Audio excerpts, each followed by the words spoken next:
Kung walang magsasalita ngayon, our country will go to the dogs. Yun pong mangyayari. Pasensya na po kayo kung medyo masakit po ang sinasabi ko. Pero ang kakapal naman nila, di naman yata tinatablad yung mga mukha ng mga tao na yan.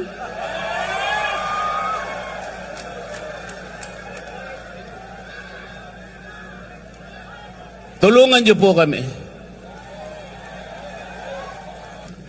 Ang Duterte 9, ang Duterte approved senatorial lineup are 9 candidates. Okay?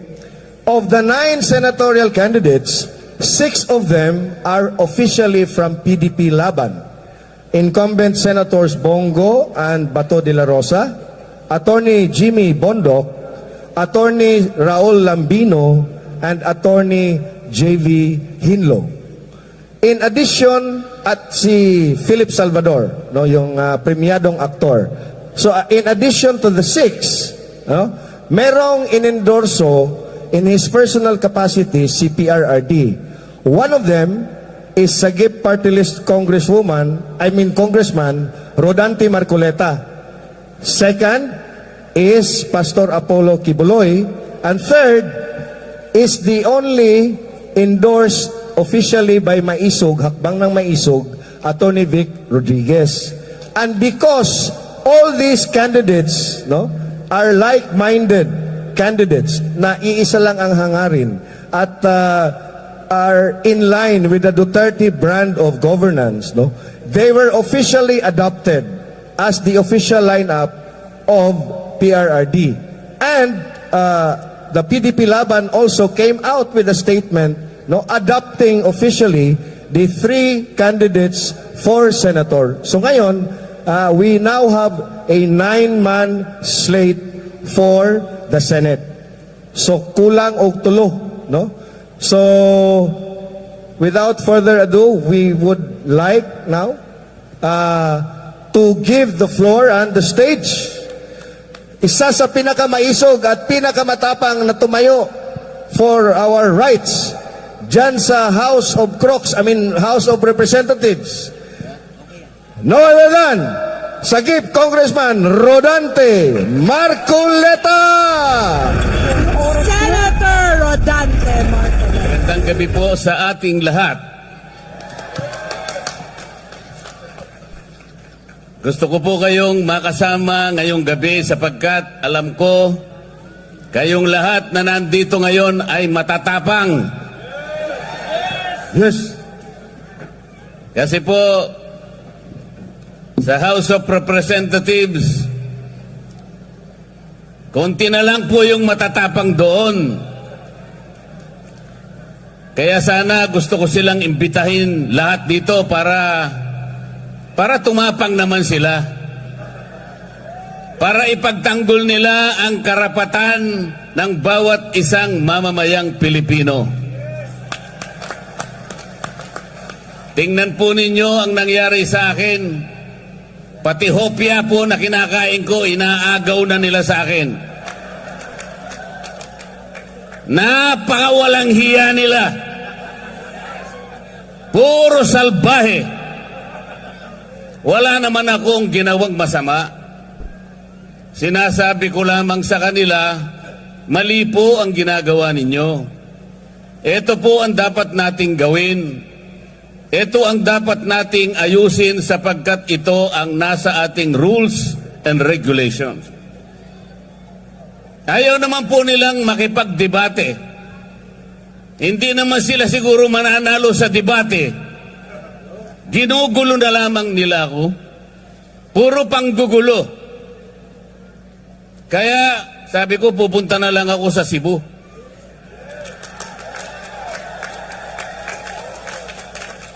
Mas gusto ko pang kausap ang mga tunay na tao na nandito ngayon.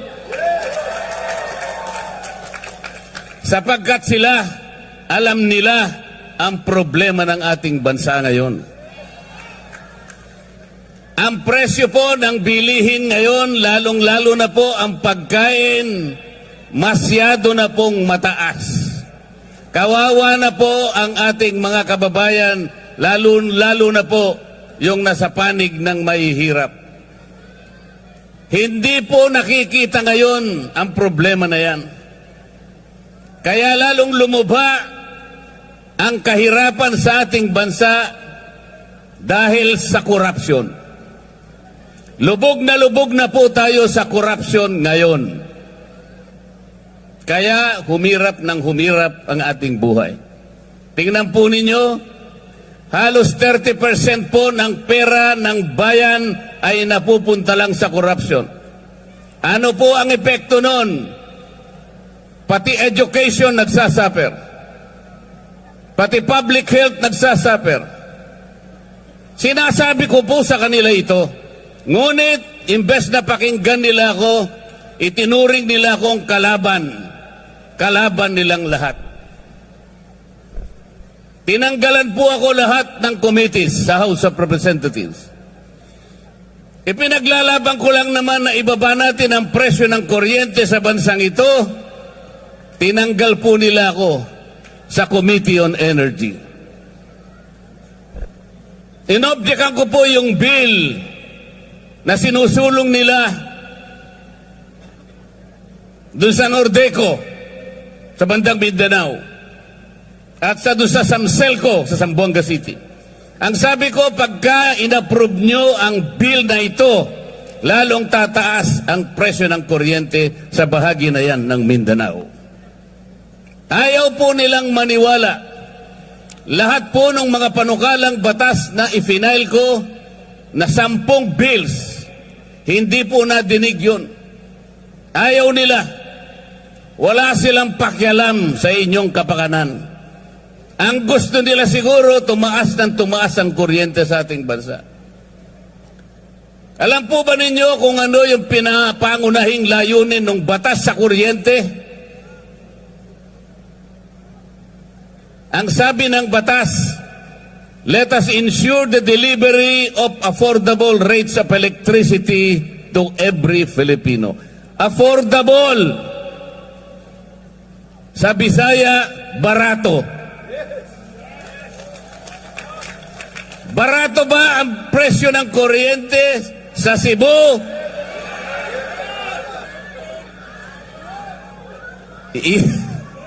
Yung batas ng kuryente nagawa 24 years ago, 2001. The underlying objective is to bring down the prices of electricity in this country. It did not happen after 24 years. Bakit pa tayo gumawa ng batas kung yung pinakalayunin hindi naman natutupad?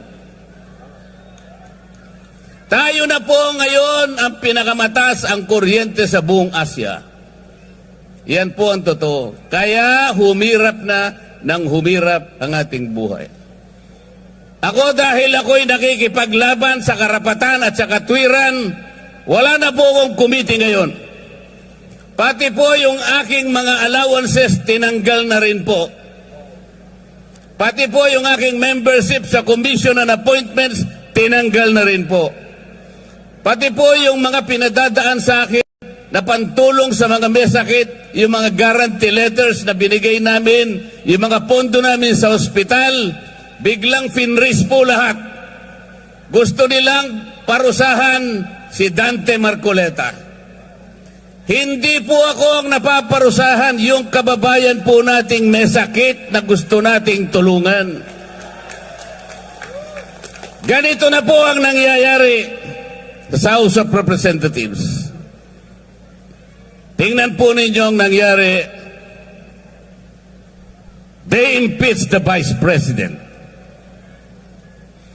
215 representatives of the people signed the impeachment complaint.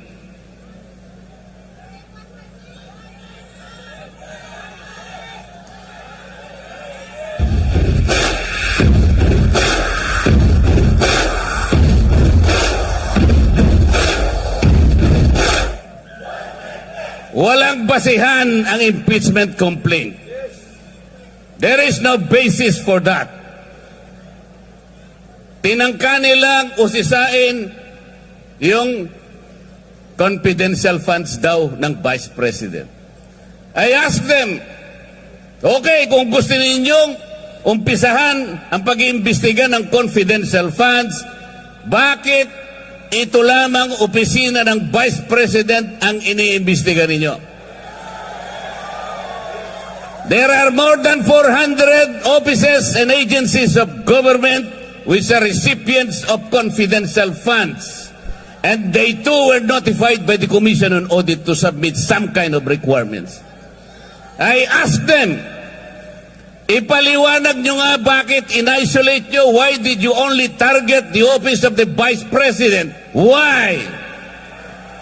Wala po silang sinasagot sa akin. Ayaw nilang sumagot because they cannot explain. Then I told them, bakit kayo ang nag-o-audit? Tayo na ba ngayon ang Commission on Audit? Ayaw nilang sumagot.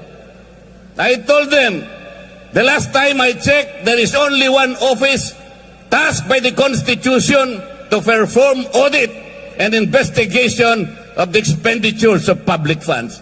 Only the Commission on Audit. Nothing more and nothing less.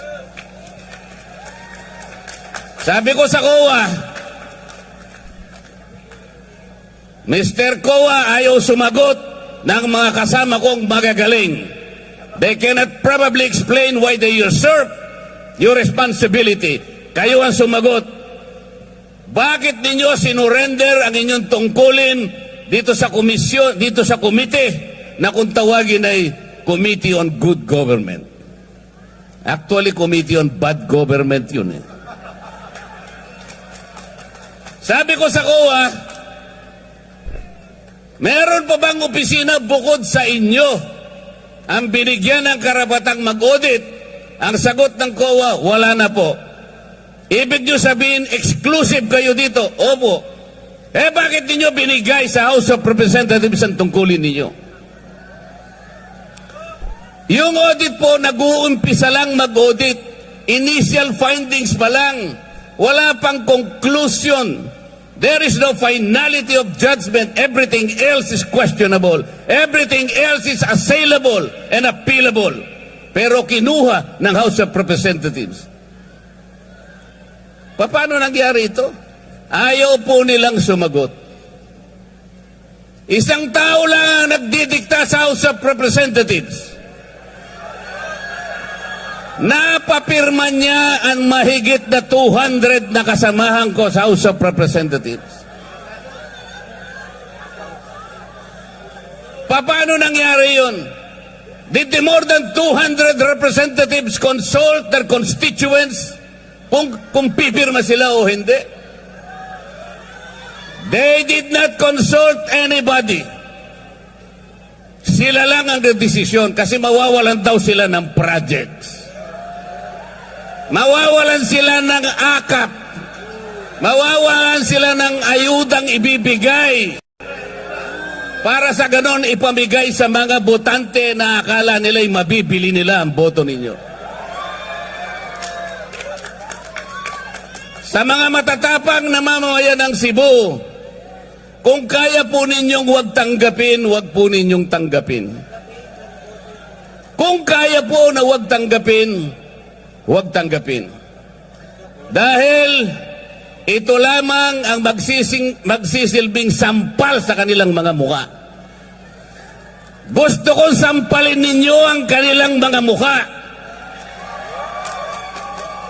Binibili nila kayo, iniinsulto nila kayo. This is not how to serve the people. Hindi ayuda ang gusto ng tao.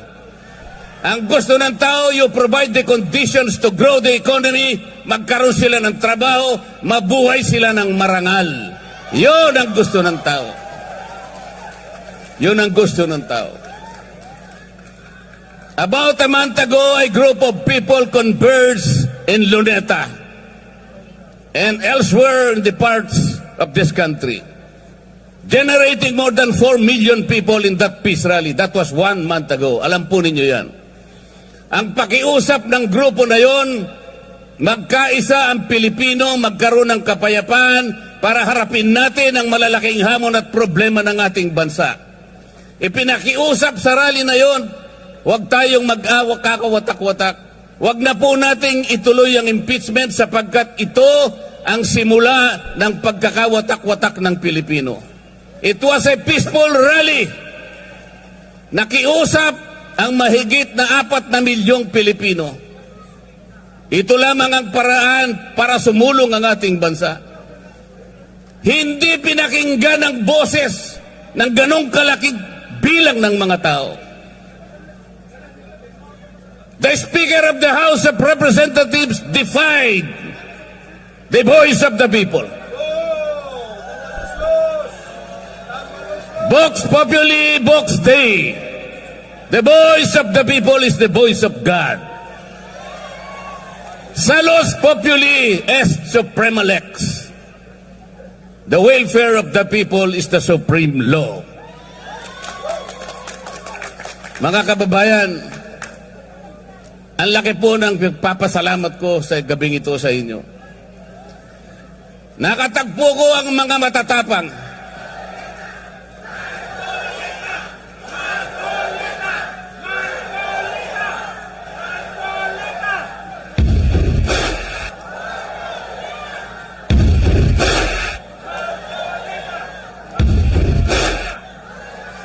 Tonight, let us make a solemn vow. Tonight, let us make a covenant. Let us resist the temptation. Let us repel the vindictiveness of one man, the leader of the House of Representatives.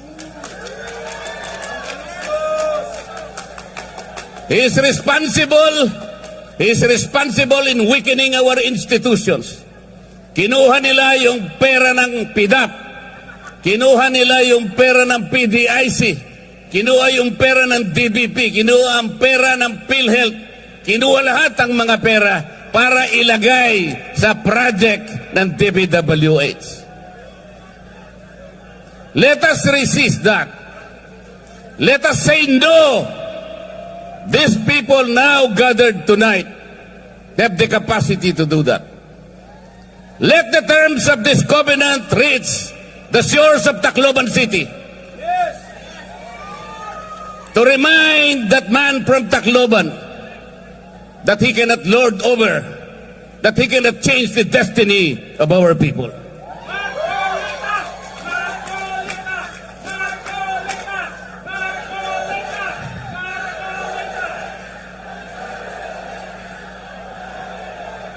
They want to impeach the Vice President because he wants to become Vice President. Hindi po pwede. It cannot be done. It cannot be done. They invented the Quadcom because they want to prosecute the former President. Hindi siya para inquiry in aid of legislation. Wala pong legislation na matino ang ginawa ang Quadcom. For more than 13 hearings, makita po ninyo yung ginawa nilang panukalang batas. Kahit na grade 5 student, pagtatawanan yung ginawang batas. Because it was not really intended to enact laws or to supplement in making laws. It was principally designed to prosecute and persecute the former president. Ganito po ang gusto nilang gawin sa ating bansa. Kapag wala pong tumayo, kaya po kami nandito ngayon. Sinabi na po nung tagapagsalita kanina, meron pong alternative. Meron pong 9 na senatorial balls ang PDP laban. Iboto nyo po silang lahat. You need people in the Senate to frustrate the impeachment. Kapag ka po hindi kami nakarating doon, they will find the Vice President guilty. Ganon po ang mangyayari. It's a numbers game. Kaya po nakikiusap kami. Please send us to the next Congress. And we will fight for you. We will fight whatever it takes. para sa inyo po. Kung walang magsasalita ngayon, our country will go to the dogs. Yun pong mangyayari. Pasensya na po kayo kung medyo masakit po ang sinasabi ko. Pero ang kakapal naman hindi naman yata tinatablan yung mga mukha ng mga tao na yan.